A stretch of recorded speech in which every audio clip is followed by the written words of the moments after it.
Hello కానమూకు కథావచనం మోహనవచనం పరిజ్ఞాన హితబాండం నిత్య చదువరి శ్రోతలకు ఆహ్వానం నమస్కారం. చదవదగునెవరు రాసిన తదుపరి చదివిన వెంటనే మరొక పలువురికి వినిపింపబూనిన అది ఏ పరిజ్ఞాన హితబాండమౌపో మహిళ మోహనవచనమై విరాజిల్లు. పరిజ్ఞాన హితబాండం లక్ష్యం ప్రతివారీ సమాచార హక్కు. ఆస్ఫూర్తితోనే ఇప్పుడు శ్రీరామ్ లక్ష్మీనారాయణ వారి విరచిత అంశంగా చారిత్రక హైదరాబాదులోని ప్రాంతాలు అనేటువంటి అంశాన్ని ఇప్పుడు మన కానమోకు కథ వచ్చిన శ్రోతలకు మీ కానమోకు స్వరంలో వినిపిస్తాను, వినండి. చారిత్రక హైదరాబాదులోని ప్రాంతాలు, శ్రీరామ్ లక్ష్మీనారాయణ విరచితం. ఇక వినండి. హైదరాబాదులోని ప్రాంతాలు, వాటి వెనక చరిత్ర చాలామందికి తెలియని విషయాలను మనం ఇప్పుడు తెలుసుకుందాం. 6వ నిజాం కాలంలో అల్బర్డ్ అబీద్ అనే యూదుడు ప్యాలెస్ టాకీస్ దగ్గర ఓ షాప్ పెట్టుకున్నాడు. దానికి అబీద్ అండ్ కంపెనీ అనే పేరు పెట్టాడు. కాలక్రమంలో ఆ ప్రాంతం కాస్త అబిడ్స్గా మారిపోయింది. గోల్కొండ నవాబుల కాలంలో సైనికుల భోజనం కోసం ఏర్పాటు చేసిన లంగర్ ఖానా అది కాలక్రమేణా లంగర్ హౌస్గా మారింది. గోల్కొండ నుంచి సైనికులు ఇక్కడికి వచ్చి భోజనాలు చేసి వెళ్ళేవారు. చిచ్లం అనే బంజారా తెగ ఉండే ఏరియా కాలక్రమంలో చెంచల్గూడగా మారింది. ఇక్కడే బాగమతి కూడా నివాసం ఉండేదని చరిత్రకారులు చెప్తూ ఉంటారు. ఒకప్పుడు సాహుకారి కార్వా అని పిలిచే ప్రాంతాన్ని నేడు కార్వాన్ అని పిలుస్తున్నారు. కోహినూరు వజ్రాన్ని సానబట్టింది ఇక్కడే అని చెప్పుకుంటారు. వజ్రాలు ముత్యాల వ్యాపారస్తులు సమూహంగా చరిత్రలో ఒక వెలుగు వెలిగిన ప్రాంతం కార్వాన్. ఇక ట్యాంక్ బండ్ నిర్మాణానికి కావడిలో రాళ్లు మోసిన కూలీలు అక్కడే గుడిసెలు వేసుకొని నివసించేవారు. అప్పట్లో ఆ ప్రాంతాన్ని కావడీల గూడెం అని పిలిచేవారు. క్రమంగా ఆ ఏరియా కవాడీగూడగా మారింది. దోమలగూడ అసలు పేరు దో మల్గూడ.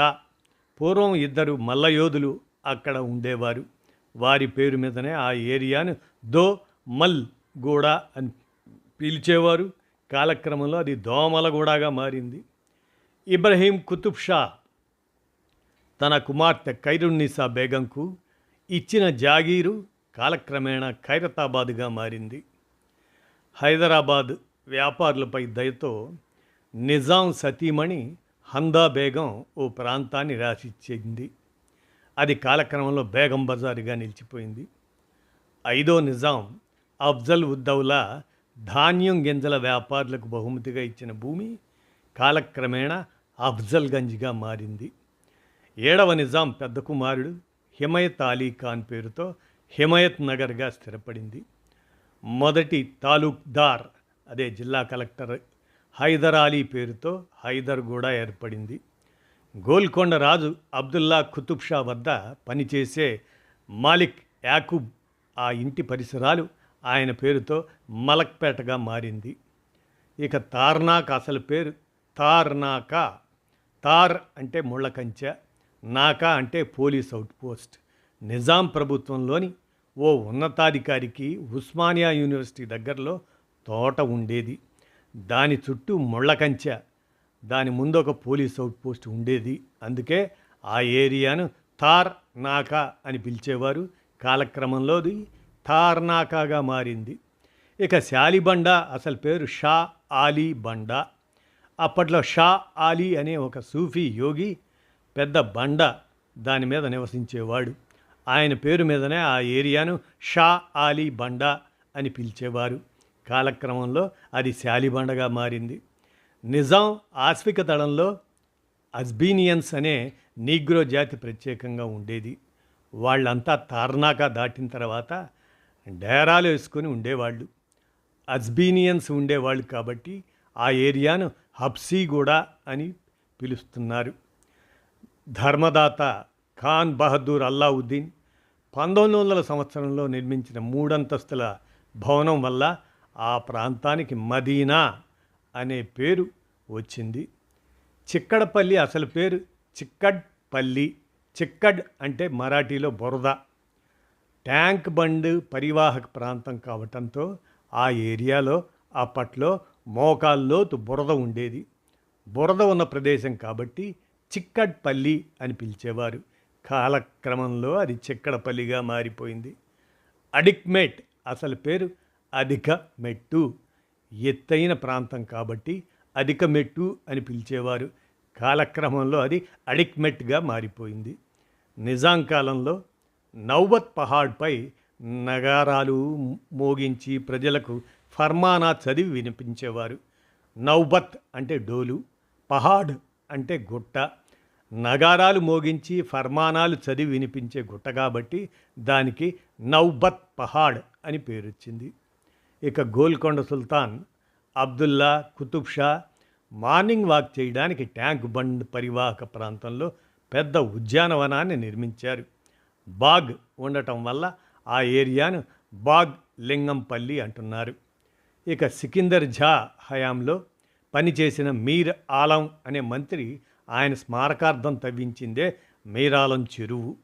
అక్కడే కూరగాయల తోట కూడా ఉండేది. దాన్ని మీరాలం మండి అనేవారు. ఇప్పటికీ మీరాలం మండి మార్కెట్ ఫేమస్సే మరి. ఇక నిజాం సైన్యంలో అరేబియన్ పటాలం ప్రత్యేకంగా ఉండేది. వాళ్ళంతా చంద్రాయణగుట్ట దాటిన తర్వాత బ్యారక్స్ వేసుకొని ఉండేవారు. ఆ ఏరియానే ఇప్పుడు బార్కాస్ అని పిలుస్తున్నారు. ఇక థాడ్ బండ్ అసలు పేరు థాడ్ బన్. తాటి చెట్లు ఎక్కువగా ఉండటం వల్ల అలా పిలిచేవారు. కాలక్రమంలో అది థాడ్ బండ్గా మారిపోయింది. ఇక ఎర్రమంజిల్ ప్యాలెస్ ఉన్నందుకు ఆ ప్రాంతం ఎర్రమంజిల్గా స్థిరపడింది. ఆరో నిజాం కాలంలో ఆ ప్యాలెస్ను రాయల్ బ్యాంక్వెట్ హాల్గా వాడేవారు. ఇక కచ్ అనే తెగ నివసించే ఏరియా కాబట్టి కాచిగూడ అనే పేరు వచ్చింది. ఇక మహమ్మద్ కులీ కుతుబ్ షా బాగమతీలకు మగ సంతానం లేకపోవడంతో కూతురు హయత్ బక్షీ బేగం ఆమెను గారాబంగా పెంచారు. ఆమెను ముద్దుగా లాడ్లీ అని పిలిచేవారు. చార్మినార్ పక్కన లాడ్ బజార్ లాడ్లీ అనే పేరు మీదనే స్థిరపడింది. హుస్సేన్ సాగర్కు తూర్పున కొంత భూమిని ముషీ రుల్ ముల్క్ అనే నవాబుకు రెండో నిజాం కానుకగా ఇచ్చాడు. 1785లో ఆ ప్రాంతంలో ఒక ప్యాలెస్సు, గార్డెను నిర్మించాడు. ముషీ రుల్ ముల్క్ పేరు మీద ఆ ప్రాంతం ముషీరాబాద్గా స్థిరపడిపోయింది. ఔరంగజేబు గోల్కొండ కోటను ముట్టడించే టైంలో సైన్యంతో ఒక చోట బస చేశాడు. ఆ ప్రాంతాన్ని ఫతే మైదాన్ అని పిలిచేవారు. ఫతే అంటే విజయం, మైదాన్ అంటే గ్రౌండ్. ఇప్పుడు అక్కడ ఎల్బీ స్టేడియం నిర్మించారు. పబ్లిక్ గార్డెన్స్ ఒకప్పుడు బాగ్ ఏ ఆమ్ అని పిలిచేవారు. బాగ్ అంటే తోట, ఆమ్ అంటే ప్రజలు. ప్రజల కోసం నిర్మించింది కాబట్టి బాగ్ ఏ ఆమ్ అన్నారు. ఇంగ్లీష్లో పోష్గా పబ్లిక్ గార్డెన్స్ అని పిలుస్తున్నారు. ఇక మూసీ నుంచి డ్యాములోకి ప్రవహించే నీరు పైనుంచి చూస్తే చాదర్లా కనిపించేదట. అందుకే ఆ ఏరియాకు చాదర్ ఘాట్ అని పేరు వచ్చింది. 1887 నుంచి 1892 వరకు హైదరాబాద్ ప్రైమ్ మినిస్టర్గా పనిచేసిన నవాబ్ ఆస్మాన్ జా బహదూర్ పేరు మీద ఆస్మాన్ గఢ్ ఏర్పడింది. నవాబ్ నిజాం అలీ ఖాన్ తల్లి ఉమ్దా బేగం పేరు మీద ఉమ్దా బజార్ ఏర్పడింది. హుస్సేనీ ఆలంకు 1 మైల్ దూరంలో ఈ ఏరియా ఉంటుంది. అసఫ్ జాహీల కాలంలో ఉమ్దా బజార్ షాపింగ్ సెంటర్గా ప్రసిద్ధిగాంచింది. గౌలీ అంటే గొర్రెల కాపరి. వాళ్ళంతా ఎక్కువగా ఉండేవాళ్ళు కాబట్టి ఆ ప్రాంతం గౌలీగూడగా స్థిరపడిపోయింది. రెండో నిజాం నవాబ్ అలీ ఖాన్ తన భార్య తహ్నియత్ ఉన్నీసా బేగం కోసం మౌలాలి సమీపంలో ఒక ప్యాలెస్, ఉద్యానవనాన్ని నిర్మించాడు. లల్లా అనే ఆర్కిటెక్ట్ ప్యాలెస్ నిర్మాణానికి ప్లాన్ గీసినందుకు ఆ ఏరియాను లల్లాగూడ అని పిలిచారు. తర్వాత కాలంలో లాలాగూడగా మారింది. ఇక 1933 కంటే ముందు బ్రిటిష్ ఏలుబడిలో ఉన్నందుకు బడే చౌడీ ప్రాంతాన్ని రెసిడెన్సీ బజార్ అని వ్యవహరించేవారు. 7వ నిజాం అధికారంలోకి వచ్చాక ఆ ఏరియాని సుల్తాన్ బజార్ అని మార్చేశారు. రెండో అసఫ్ జాహీ తన కూతురు బషీర్ ఉల్ నిసా బేగంకు కట్నం కింద 1796లో కొంత జాగీర్ రాసిచ్చాడు. బేగంపేట ఏరియా ఆమె పేరు మీదనే స్థిరపడింది. ఇక 1853లో నవాబ్ నసీరుద్దౌలా ఆయన హయాంలో పండిట్ సోనాజీ అనే రెవెన్యూ ఉద్యోగి ఉండేవాడు. ఆయన ఇల్లు ఆ రాజప్రాసాదాన్ని తలపించేది. ల్యాండ్ మార్క్గా ఉంటుందని ఆ ప్రాంతాన్ని మొదట్లో సోనాజీగూడ అని పిలిచేవారు. తర్వాత సోమాజీగూడ అయింది. ఇక రికాబ్గంజ్, దాన్ని మొదట్లో గంజ్ రికాబ్ అని పిలిచేవారు.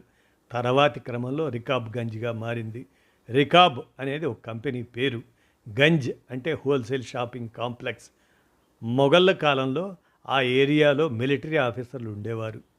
రెండో నిజాం అలీ ఖాన్ ఆయన హయాంలో ప్రధానిగా పనిచేసిన నవాబ్ అరస్తు జా బహదూర్ భార్య సరూర్ అఫ్జాబాయికి చార్మినార్కు 4 మైళ్ళ దూరంలో రాజు కొంత స్థలాన్ని రాసిచ్చాడు. ప్రస్తుతం సరూర్ నగర్ అని పిలిచే ఆ ఏరియా సరూర్ అఫ్జాబాయి పేరు మీదనే స్థిరపడింది. నిజాం కాలంలో మినిస్టర్ల క్వార్టర్లన్నీ డబీర్పురాలో ఉండేవి. డబీర్ అంటే పండితుడు అని అర్థం. ఇంటలెక్చువల్స్ అంతా ఉండే ఏరియా కాబట్టి దానికి ఆ పేరు వచ్చింది, డబీర్పురా అని. అంబర్ అంటే ఉర్దూలో మేఘాలు అని అర్థం. పేట అంటే కాలనీ.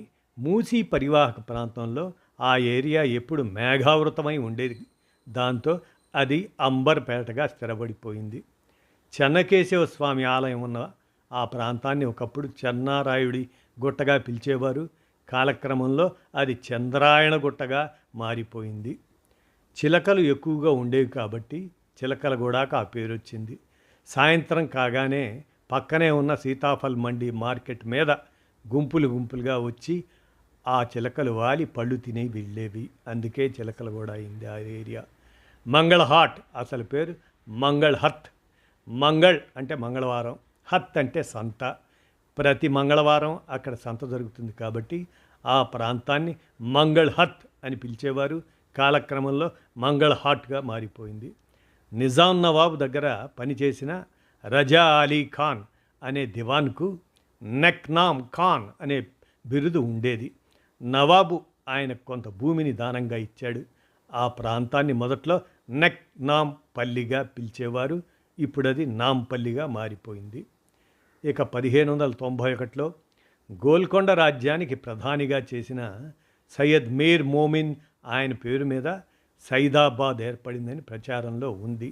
మొదట్లో సయ్యదాబాద్ అనేవారు, తర్వాత సైదాబాద్ అని పిలుస్తున్నారు. టప్పా అంటే ఉర్దూలో ఉత్తరం అని అర్థం. చబుత్రా అంటే గ్రామం. నిజాం కాలంలో ఆ ఏరియాలో పోస్ట్ ఆఫీసులు ఉండేవి. అక్కడి నుంచే సిటీ అంతా బట్వాడా జరిగేది. అందుకే ఆ ఏరియాను టప్పా చబుత్రా అని పిలుస్తున్నారు.